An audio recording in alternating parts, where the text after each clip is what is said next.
আসসালামু আলাইকুম, welcome back to my channel. আমি আজকে আপনাদেরকে ম্যাঙ্গো কেক তৈরি করে দেখাবো। এই ম্যাঙ্গো কেকটা অন্যান্য কেকের তুলনায় খেতে অসম্ভব মজার।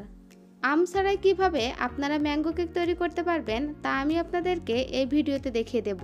এই কেকটা তৈরি করা খুব সহজ এবং বাসায় থাকা খুব সাধারণ উপকরণ দিয়ে আপনারা এই কেকটা তৈরি করতে পারবেন। আশা করি আমার আজকের এই ম্যাঙ্গো কেকের রেসিপি আপনাদের কাছে ভালো লাগবে। চলুন দেখে নেওয়া যাক কিভাবে এই ম্যাঙ্গো কেকটা তৈরি করতে হয়। প্রথমে সব শুকনো উপকরণগুলো চেলে নেব। এর জন্য একটা ছাঁকনি নিয়ে 1 কাপ ময়দা দিয়ে দিচ্ছি। আমি এখানে 3 প্যাকেটের ময়দা ব্যবহার করছি, আপনারা চাইলে বাজারে খোলা ময়দা ব্যবহার করতে পারেন। 2 টেবিল চামচ কর্নফ্লাওয়ার দিয়ে দিচ্ছি। আপনাদের কাছে যদি কর্নফ্লাওয়ার না থাকে, কর্নফ্লাওয়ারের পরিবর্তে আপনারা আরও 2 টেবিল চামচ ময়দা ব্যবহার করবেন। 1 চা চামচ বেকিং পাউডার দিয়ে দিচ্ছি এবং 1/4 চা চামচ লবণ দিয়ে শুকনো উপকরণগুলো খুব ভালোভাবে চেলে নিচ্ছি। চেষ্টা করবেন শুকনো উপকরণগুলো 2 থেকে 3 বারে চেলে নেওয়ার।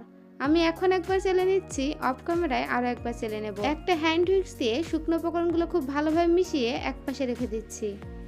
এরপর একটা বাটিতে রুমের স্বাভাবিক তাপমাত্রায় থাকা 4টা ডিম নিয়ে নিচ্ছি। ডিম যদি ফ্রিজে থাকে তাহলে ডিম অবশ্যই 1 ঘন্টা আগে ফ্রিজ থেকে বের করে রাখতে হবে। এরপর ইলেকট্রিক বিটার স্পিড মিডিয়াম রেখে 1 মিনিট বিট করে নিচ্ছি। 1 মিনিট বিট করার পর 1 কাপ চিনি অল্প অল্প করে 2 থেকে 3 বারে অ্যাড করব। কোনোভাবে চিনিটা একবারে দেওয়া যাবে না। এ পর্যায়ে ডিমের সাথে প্রথম ধাপে চিনি ভালোভাবে মিশে গেলে দ্বিতীয় তৃতীয় ধাপে চিনি অ্যাড করতে হবে। এতে করে ডিমের ফোমটা একদম পারফেক্ট হবে। আপনারা চাইলে এই পর্যায়ে ডিমের কুসুম এবং সাদা অংশ আলাদা করে বিট করে নিতে পারেন।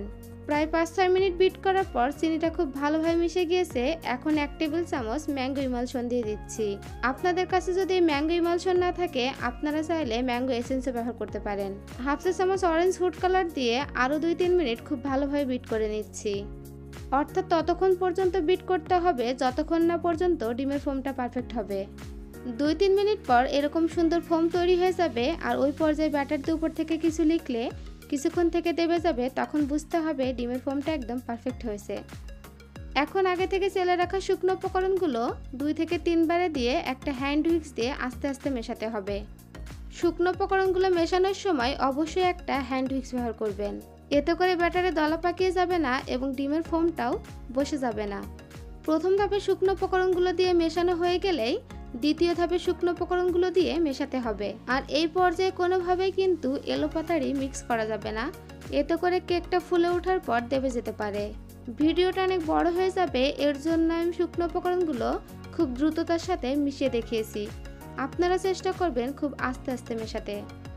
শুকনো উপকরণগুলো খুব ভালোভাবে মেশানো হয়ে গিয়েছে। এখন সম্পূর্ণ ব্যাটারটা মোল্ডে ঢেলে নিচ্ছি।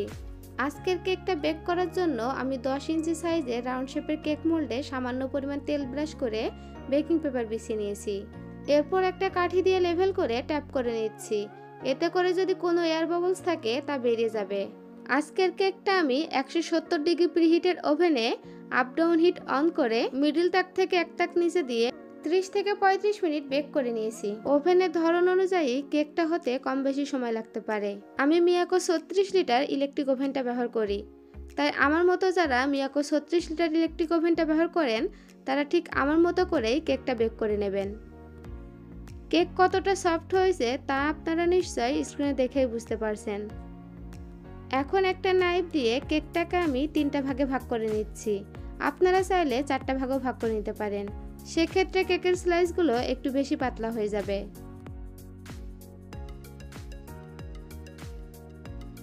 কেক বোর্ডে সামান্য পরিমাণ হুইপ ক্রিম দিয়ে কেকের একটা স্লাইস ভালোভাবে চেপে বসিয়ে দিচ্ছি।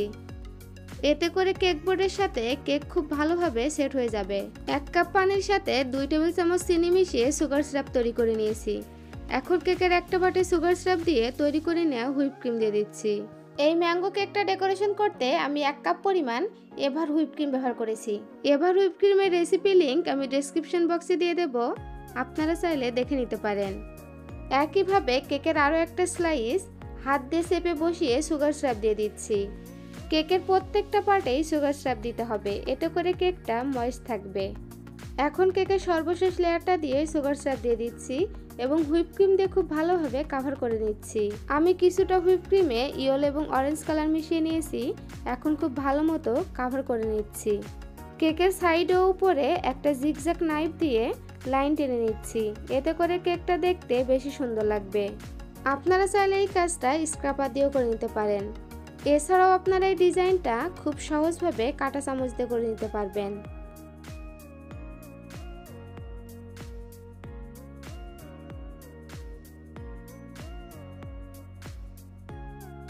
One fourth cup white chocolate এবং 2 টেবিল চামচ হুইপ ক্রিম নিয়ে এবং হাফ চা চামচ অরেঞ্জ ফুড কালার দিয়ে মাইক্রোওভেনে 30 সেকেন্ডের জন্য মেল্ট করে নিয়েছি। আপনারা চাইলে এই গানাশ তৈরিতে হুইপ ক্রিমের পরিবর্তে লিকুইড দুধ ব্যবহার করতে পারেন। গানাশটা কেকের উপর দিয়ে খুব ভালোভাবে ছড়িয়ে নিচ্ছি। এরপর একটা 1B নজল দিয়ে কেকের উপরে ডেকোরেশন করে নিচ্ছি। আপনারা আপনাদের পছন্দ অনুযায়ী নজল দিয়ে ডেকোরেশন করে নিতে পারেন।